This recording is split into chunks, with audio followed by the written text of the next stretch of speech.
O sol de 1886 batia impiedosamente sobre as ruas empoeiradas de Atlanta, uma cidade que ainda carregava as cicatrizes profundas e as cinzas da Guerra Civil Americana. Em meio ao som de martelos reconstruindo edifícios e o burburinho de uma população que buscava desesperadamente uma nova esperança, caminhava John Pemberton. Ele não era um homem comum, mas um farmacêutico talentoso, cuja mente brilhante estava em constante conflito com seu próprio corpo. Veterano de guerra, Pemberton fora ferido com gravidade na Batalha de Columbus por um golpe de sabre. E essa dor crônica o levou a um caminho sombrio e viciante, a dependência em morfina, o que começou como uma necessidade médica para suportar o sofrimento físico, tornou-se uma corrente que o prendia à melancolia e à ruína financeira. No entanto, em meio ao nevoeiro de sua dependência, um desejo ardente de redenção ainda brilhava intensamente. Ele estava determinado a criar um elixir, um tônico para os nervos que pudesse não apenas curar o mundo de suas aflições, mas também salvá-lo de seus próprios demônios internos. Nos fundos de sua residência, o ambiente transformava-se em um laboratório improvisado onde a ciência se misturava com uma busca quase mística pela cura perfeita. Ali, John Pemberton passava horas intermináveis debruçado sobre um enorme caldeirão de bronze. O vapor denso subia enquanto ele misturava cuidadosamente extratos de folhas de coca e nozes de cola, ingredientes exóticos que prometiam vitalidade e clareza mental. A descrição sensorial daquele processo era fascinante e quase hipnótica. O aroma doce, terroso e ligeiramente picante preenchia o ar do quintal, enquanto o farmacêutico buscava o equilíbrio exato entre o amargor das plantas e a doçura necessária para agradar ao paladar popular. Ele não queria apenas fabricar um remédio amargo de prateleira, ele buscava uma experiência que trouxesse conforto imediato e uma sensação de bem-estar a quem a provasse. Pemberton era, naquelas horas de solidão, um alquimista moderno tentando transformar sua dor pessoal em prazer líquido para a sociedade. Entretanto, o destino daquela poção estava prestes a sofrer uma guinada dramática devido às rápidas mudanças sociais da época. Atlanta começava a adotar leis rígidas contra o consumo de álcool, e o movimento da temperança ganhava força total nas igrejas e prefeituras. A fórmula original de Pemberton, conhecida como seu vinho de coca, dependia do álcool como base e conservante essencial. Quando a proibição local se tornou uma realidade iminente, ele enfrentou um dilema existencial para seu projeto. Se não pudesse usar vinho, sua criação morreria antes mesmo de nascer para o público. Foi sob essa pressão externa e sufocante que a genialidade surgiu do desespero absoluto. Pemberton removeu o álcool, refinou a mistura complexa de óleos essenciais e, em um momento de pura inspiração, decidiu misturar o xarope concentrado com água gaseificada fria. O resultado foi uma bebida efervescente, escura e misteriosa, que parecia pulsar com uma energia própria e refrescante. O momento da verdade chegou finalmente na Jacobs Pharmacy. Imagine o balcão de mármore polido e a expectativa silenciosa no ar, quando a primeira dose daquele xarope foi diluída em água gelada e servida por apenas 5 centavos. O primeiro gole foi uma verdadeira revelação sensorial. A sensação das bolhas explodindo na língua, seguida pela doçura profunda e o efeito revigorante dos ingredientes naturais, criou uma satisfação imediata nos primeiros clientes. Aqueles que bebiam sentiam que estavam provando algo nunca antes visto na farmácia local. John Pemberton assistia a tudo isso de longe, com um misto de orgulho genuíno e profunda preocupação. Ele sabia que possuía o que chamava de ouro líquido, um segredo que poderia valer milhões se fosse devidamente administrado. No entanto, sua realidade era muito menos gloriosa do que o brilho da bebida nos copos dos clientes. Enquanto a popularidade da mistura crescia timidamente entre os moradores locais, a vida de seu criador esvaía-se rapidamente. John estava à beira da morte, com os pulmões cansados e o estômago corroído pela doença e pelo vício que nunca o abandonou completamente. Ele estava sem dinheiro, vendo sua saúde falhar dia após dia, enquanto o xarope que ele criara com tanto sacrifício começava a ganhar vida própria nas ruas de Atlanta. A ironia era cruel e dolorosa. O homem que inventara a bebida mais famosa do futuro não tinha recursos para sustentar seu próprio presente. Antes de continuarmos, inscreva-se no canal e conte nos comentários de onde você está assistindo. Pemberton percebia que o tempo estava se esgotando e que precisava garantir que seu segredo não morresse com ele. Ele olhava para as mãos trêmulas, as mesmas mãos que haviam misturado os ingredientes com precisão cirúrgica, e agora mal conseguia segurar a caneta para assinar os documentos que decidiriam o futuro de sua obra-prima. A melancolia de saber que sua criação pertenceria a outros era um peso tão grande quanto a própria dor física. No seu leito de morte, cercado por papéis e anotações desorganizadas, ele começou a considerar ofertas de homens de negócios que viam naquela receita não um remédio, mas uma mina de ouro. O legado de Pemberton estava em jogo, e a transição desse elixir das mãos de um cientista atormentado para as mãos de um império comercial implacável marcaria o início de uma das maiores sagas corporativas do planeta. Quem herdaria o segredo que estava prestes a conquistar o mundo inteiro, enquanto seu criador mergulhava no esquecimento e na pobreza? A luta pelo controle da receita mais cobiçada da história estava prestes a começar, envolvendo traição e uma visão comercial sem precedentes. Enquanto a vida de John Pemberton se desvanecia como a fumaça de seu laboratório improvisado, a figura de Asa Candler surgia no cenário de Atlanta como o herdeiro de um destino que o próprio criador não conseguia mais sustentar.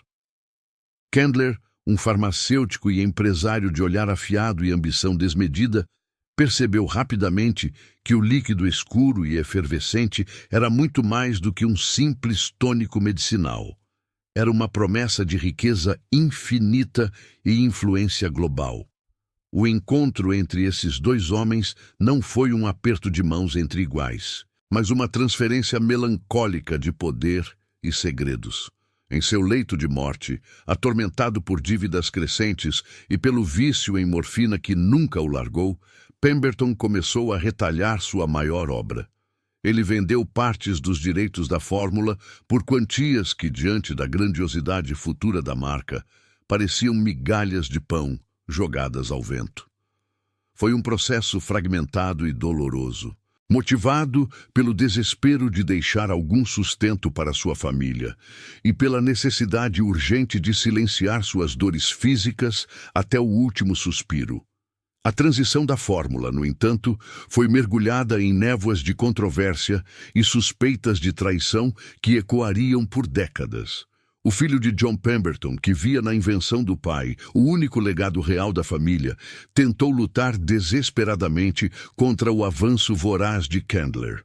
Houve murmúrios persistentes e amargos sobre assinaturas falsificadas em documentos de venda e transações realizadas sob condições de lucidez duvidosa. Enquanto o jovem Pemberton tentava manter o controle sobre o que restava da herança intelectual de seu pai, o capital e a determinação implacável de Asa Candler provaram ser barreiras intransponíveis. O poder do dinheiro e a visão estratégica do empresário esmagaram qualquer resistência familiar, consolidando o controle total da receita nas mãos de quem realmente sabia como transformá-la em uma necessidade social absoluta. O criador morria na obscuridade, enquanto seu sucessor limpava a poeira das prateleiras para erguer um pedestal de ouro. Assim que Asa Candler assumiu as rédeas totais, a Coca-Cola deixou de ser apenas um tônico para os nervos e começou sua metamorfose em um ícone cultural. Candler era um mestre da percepção pública e compreendeu que a marca precisava ser onipresente na vida cotidiana. Ele iniciou uma era de marketing agressivo e inovador que mudaria para sempre a história do comércio mundial. A criação do logotipo icônico, com sua caligrafia cursiva, elegante e fluida, não foi apenas uma escolha estética casual, mas o nascimento de uma identidade visual que seria reconhecida em cada canto da civilização. Ele inundou as cidades com calendários, relógios e bandejas decoradas, garantindo que o nome da bebida estivesse sempre diante dos olhos dos consumidores. Candler distribuiu cupons para copos gratuitos, uma ideia revolucionária na época, forçando as pessoas a provarem a bebida e a se tornarem dependentes de seu sabor refrescante. A proteção do segredo tornou-se uma obsessão quase religiosa. A fórmula, agora batizada internamente como Mercadoria 7X, foi trancafiada em mistério, criando uma aura de exclusividade que nenhum concorrente conseguia replicar ou decifrar. No entanto, o crescimento acelerado trouxe dilemas éticos e pressões governamentais que ameaçavam a própria essência do produto. No final do século XIX, a opinião pública e os órgãos reguladores começaram a questionar severamente a presença da cocaína na composição original. Candler viu-se diante de um desafio colossal e perigoso. Como remover o ingrediente que dava nome e parte do efeito estimulante à bebida sem destruir o perfil de sabor único que conquistara o público? Foi uma luta silenciosa entre a química e a diplomacia corporativa. A extração das substâncias psicotrópicas das folhas de coca foi um processo técnico complexo e caro, mas absolutamente necessário para a sobrevivência da empresa, em um mundo que despertava para os perigos das substâncias viciantes. A Coca-Cola precisava se tornar pura para se tornar global. E essa transição de identidade foi executada com uma precisão cirúrgica, mantendo o mito intacto, enquanto o conteúdo químico era discretamente alterado para agradar aos novos tempos. À medida que o novo século avançava, a mistura de John Pemberton transformava-se em um fenômeno que transcendia todas as fronteiras estaduais. Mas o sucesso retumbante trouxe consigo a sombra constante da inveja e da imitação barata.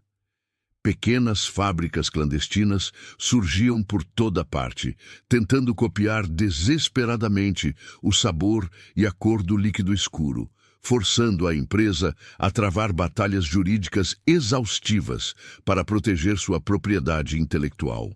O maior medo de Candler não era apenas a concorrência externa visível, mas a possibilidade de que o segredo mais bem guardado do mundo fosse revelado por uma traição interna ou um deslize de segurança. O império estava crescendo além de qualquer expectativa, mas as sementes da desconfiança e da rivalidade estavam profundamente plantadas. A Coca-Cola tornara-se maior do que o homem que a comprara e novos desafios, muito além das fronteiras seguras dos Estados Unidos, aguardavam a bebida que prometia felicidade em cada gota, enquanto uma nova ameaça surgia no horizonte corporativo. Com a eclosão da Segunda Guerra Mundial, o líquido escuro e efervescente deixou de ser apenas um produto comercial para se tornar um símbolo de patriotismo americano. Robert Woodruff, o líder daquela era, decretou uma política ousada que mudaria a percepção da marca. Cada homem de uniforme militar teria acesso a uma garrafa de Coca-Cola por apenas 5 centavos, não importando onde estivesse lutando ou quanto isso custasse à empresa. Essa manobra não foi apenas um apoio moral, foi a maior jogada de expansão global da história. Enquanto os soldados avançavam pelas frentes da Europa e do Pacífico, as fábricas de engarrafamento seguiam logo atrás, erguendo-se em meio aos destroços. Para o soldado nas trincheiras, a bebida era o sabor tangível do lar, consolidando-se como o símbolo supremo da liberdade e do estilo de vida que os Estados Unidos exportavam para o globo. Terminada a guerra, a marca já não conhecia fronteiras.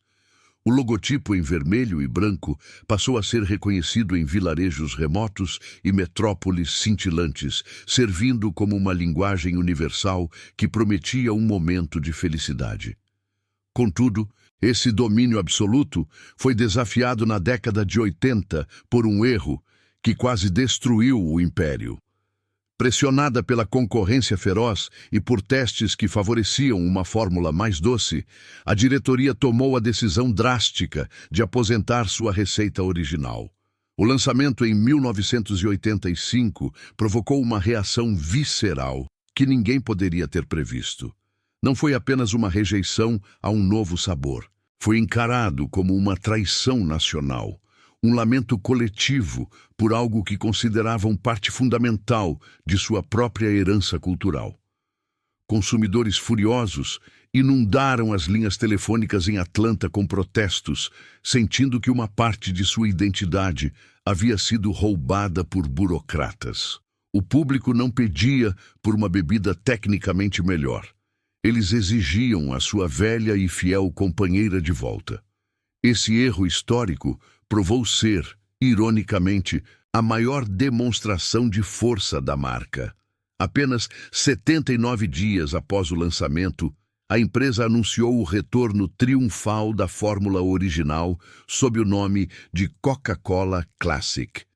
O clamor popular revelou que o produto havia transcendido a química, tornando-se um patrimônio emocional imensurável que pertencia mais ao povo do que aos acionistas, consolidando sua imortalidade no imaginário coletivo de forma definitiva. Hoje, a mística dessa receita sagrada é preservada em um cofre monumental em Atlanta. Milhões de turistas viajam de todos os cantos do globo, apenas para estarem próximos da imponente estrutura de aço que guarda o segredo da mercadoria 7X. Embora a ciência moderna consiga replicar cada molécula do líquido escuro, o valor real do segredo reside no seu misticismo e na narrativa construída ao redor dele. A estratégia de manter apenas 2 executivos conhecedores da fórmula completa ao mesmo tempo é a maior ferramenta de marketing já concebida. O mistério é o oxigênio que mantém a chama da marca acesa, transformando um refrigerante em uma lenda viva que desafia o tempo. Ao olharmos para trás, para aquele modesto quintal onde John Pemberton misturava seus ingredientes em um caldeirão de bronze, a jornada parece um conto épico. Pemberton, o farmacêutico atormentado que buscava uma cura para suas dores, morreu na pobreza, sem imaginar que sua mistura uniria pessoas de todas as nações. Ele deixou um legado que seu filho não conseguiu proteger contra a voracidade de Asa Candler. Mas a verdadeira essência da Coca-Cola não reside em um composto químico secreto ou em uma planta industrial. A revelação final é que o ingrediente mais importante reside na profunda conexão emocional que cada ser humano sente ao abrir uma garrafa gelada. É a memória de um almoço, o brinde de uma vitória ou o simples alívio de um dia quente sob o sol. A Coca-Cola conquistou o planeta ao vender uma ideia de otimismo universal. O pequeno elixir de Pemberton tornou-se o sangue doce da cultura global, provando que, quando o mito é construído com paixão, ele se torna muito mais real do que a própria realidade incontestável humana.